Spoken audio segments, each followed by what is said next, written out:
With the holidays coming up, things are winding down for me here in the shop. I'm going to be taking off a little bit of time to regroup from my extremely busy year and spend a little bit of time with family. You know, it occurred to me earlier today that I built a 4,000 square foot shop this year, which is just incredible because it seems like such a long time ago. 2018 has been an outstanding year, and I hope that you've all enjoyed coming along with me on the very large assortment of projects that I've tackled. I want to take the opportunity to wish you all a very Merry Christmas and a Happy New Year. But one last video for the year. I was looking through footage and realized that I filmed installing a few fans in my shop, both on the inside and outside, but I never produced a video. So let's jump into it. I installed two different kinds of ceiling fans. Inside the shop, I installed a giant big-ass fan in the center of my woodworking space, and four smaller of their Haiku fans on the covered porch. If you aren't familiar with the Big Ass Fan brand, they make crazy efficient and stunning looking equipment.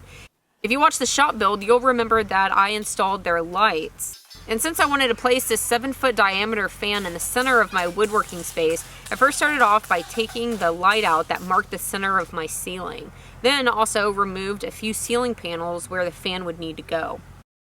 The size of fan requires a mount to be fabricated that will span across the bottom cord of 2 trusses, which is why I'm having to take down the ceiling panels to expose the bones. I fabricated my mount from 2 pieces of angle iron backed up to one another, using my super jaws and a pair of vice grips to hold them in place for me while I was doing the drilling. I repeated the steps in order to make 2 brackets at the same time.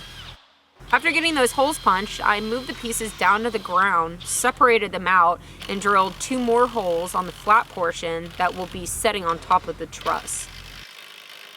With those together, now I grab the hardware that will attach to these mounts in order to hang the fan from. I positioned it in the center and marked the location of the holes that needed to be drilled out. And when I punch through metal, I always work up to the final size hole if it's somewhat large. So for these, I'm starting off with something around a 1/4 inch hole, and then I step it up to its final size, which is something around 3/8 or 1/2 inch. Once I got everything tightened up, I ran the wiring through the center tube for the electrical bits, then dropped that down into the center of my mount. And now it was ready to set in place. To keep it from moving, I temporarily clamped it in place while I crawled on top and attached it with lag bolts to the bottom cord of the trusses. Something I really love about this fan is the wall-mounted remote. It's more of a speed indicator as it not only turns on and off the fan, but also dictates how fast or slow it spins. And I didn't want to run the wiring on the outside of my ceiling material, so that meant that I had to crawl into the attic. And to get it even worse, I had to get into the tiny, tiny point on the far end of the roof in order to feed down the wire to Brian. Hold on, I got it. Got it! Woo, got it! My goodness!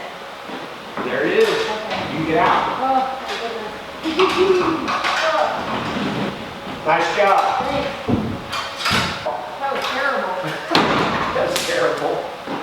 My recommendation, even if you don't want to install ceiling fans whenever you're building, is run the wiring, leave it coiled in the attic where the fan will go so that you don't have to do it after everything's installed. Alright, next up was mounting the motor into place, which is very simple, although it is heavy, so it might require 2 people.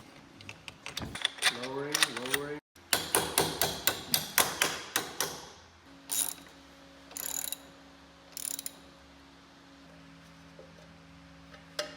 Cool.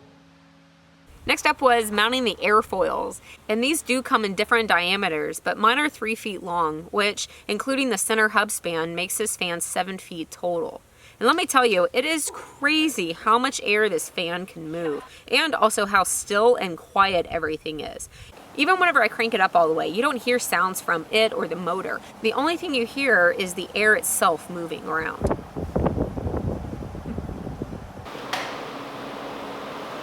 And that's it for the insulation part of the big fan. So next was throwing back on the ceiling panels that were taken down earlier. While I was mounting fans, next I moved over to my covered porch. I absolutely love working on my covered porch whenever the weather is nice enough. Having the option to get some air moving out there was definitely a must for me. For this area, I'm going with a smaller big ass fan called Haiku. These fans have over 1,000 options for finishing combinations, but I went with caramel and black to match the cedar beams that I have on this porch. These fans are ultra quick to assemble. It was honestly as simple as attaching the fan blades, attaching the center tube with the wiring in it, then attaching both hubs that keep the top and bottom of the tube looking nice and tidy whenever you actually mount it. Haiku has won more than 75 international design and technology awards, and one thing that they strive for and hit is ensuring that their fans don't wobble. I found out that they have a 13-step process to hand balance each fan so you won't have to be distracted by the repeat off-balance rhythm so many fans make.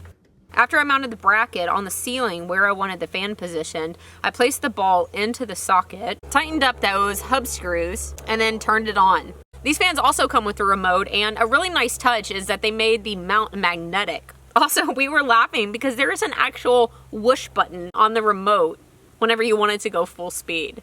If you're looking at mounting a fan in the shop or even your house, then I can't recommend these enough. Everything from head to toe, from aesthetics to function, screams thought, effort, and quality. They're highly efficient, exceeding the Energy Star requirements for ceiling fans, extremely quiet, and have customizable looks for every space.